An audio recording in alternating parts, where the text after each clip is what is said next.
to piggyback on the karmic families, one of the ways that I was able to detach from them was by realizing that I was worthy of more, right? And that although the family that I had, that this world says that I have, wasn't measuring up to anything. Maybe I could create my own. And then I had my children, so I didn't want the things that I experienced myself for my children to experience it. That was like a big motivating factor. And also as a child, I always wanted to be different. I did not want to be the same way that these people were. And I kept the way that I am. I always kept it. And it was looked as stupidity, because it was so much. It was so much abuse, so much hurt, so much betrayal, so much abandonment, so much slandering of my name, so much everything bad, right? And I was the person that was there. I was always the person that was there, that was there. And it was as if I had a veil over me, where God wasn't allowing me to see these people until I learned a lesson from them. And I also realized that the reason why I kept doing those things and going back to these people and accepting their abuse was because I didn't feel worthy myself, right? So I had to learn some lessons from the people that I was raised by, right? I had to learn how to love myself. Even if they didn't give it to me, I needed to be able to give it to myself. So the love that I kept giving them and I wasn't getting back, I had to learn how to give it to myself. I had to learn how to put boundaries for my own self, how to identify when a relationship wasn't an equal give and take relationship, right? How to stop abandoning myself. Because every time I kept going back or accepting the mistreatment, accepting the abuse, engaging with whatever scenario they were putting in, I was disrespecting myself. So as I look back at it now, it wasn't until I learned the lessons from the experience that I was able to detach and let go. And for me, it was the moment when I finally had enough, right? Unbeknownst to me, these people were or are, you know, in a secret society. And wow, there's a monitoring spirit in here. That's cute. The snat just came out of the nowhere.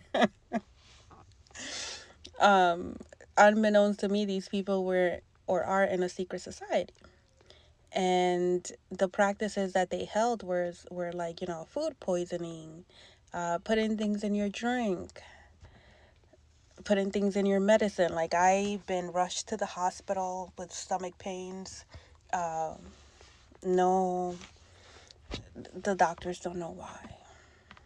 It wasn't until I had a dream, like right in the beginning of my awakening, where I was shown like the same exact soup that I was going to be fed at my karmic mother's house. And I was warned not to like eat it because I was going to be, she was poisoning me. And then the next day I went to the house and like she serves me the same exact soup from my dream. So it wasn't until like I woke up to certain things, and still at that time I had no clue that these people were part of secret societies, and these were the practices that they held, and that they had me as a sacrifice to the devil, you know, which was the best lie that the devil could have told them, because the devil knew that I couldn't be sacrificed, because hello, the Most High God is here. That was never an option, so he kind of led them to the slaughter unbeknownst to them. I don't know if they catched on to it by now, but it's not possible. But with that, what I learned also was that we come here with spiritual contracts, and that there are things that we can learn about ourselves through divination, like about our past lives and our through our Akashi records and stuff like that. So I had no clue that that realm existed, and I didn't know that that was a tool that they were using. I didn't know anything about the spiritual realm and about, the entities that they conjured up and would send, and how people, like, how these entities could body jump into other people, and like about the lessons that we have to learn in this world, because it's like a school. It's like Earth school. We come here to learn and then keep awakening and awakening and awakening. And after we learn the lessons, right, we start to awaken. And the way that when we choose to learn the lessons, we is a form of loving ourselves, right? And once we do that we learn the lessons, we love ourselves, we see what happened to us in the past, right? And we're able to forgive it all and not have any feelings towards it, like not have any resentment, not have any remorse towards it, just completely be indifferent about it. Like, yeah, that happened to me. Okay, this is what I learned from it. Let's move on. When we do that and we forgive it all, we are able to spiritually awaken. And when we do that, not only do we wake up our bloodline, but we awaken to the spiritual realm, because what we're doing now is that we're living in our truth, right? So you know how in the Bible says the truth will set you free? It's true. When we live in our truth and we're able to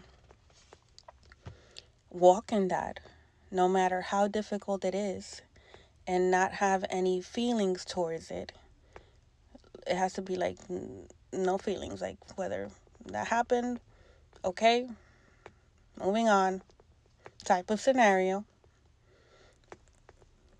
Then we awaken to the reality of what this world is, about the spiritual realm, about the things that are done in darkness that we don't see. And the part that I love the most is that I'm able to connect with the Most High God within me. I didn't have to go to a church for that, and I didn't even have to get any divination for that either. I did that on my own because I chose not to be hurt, to become the people that hurt me, right? I chose to do something different.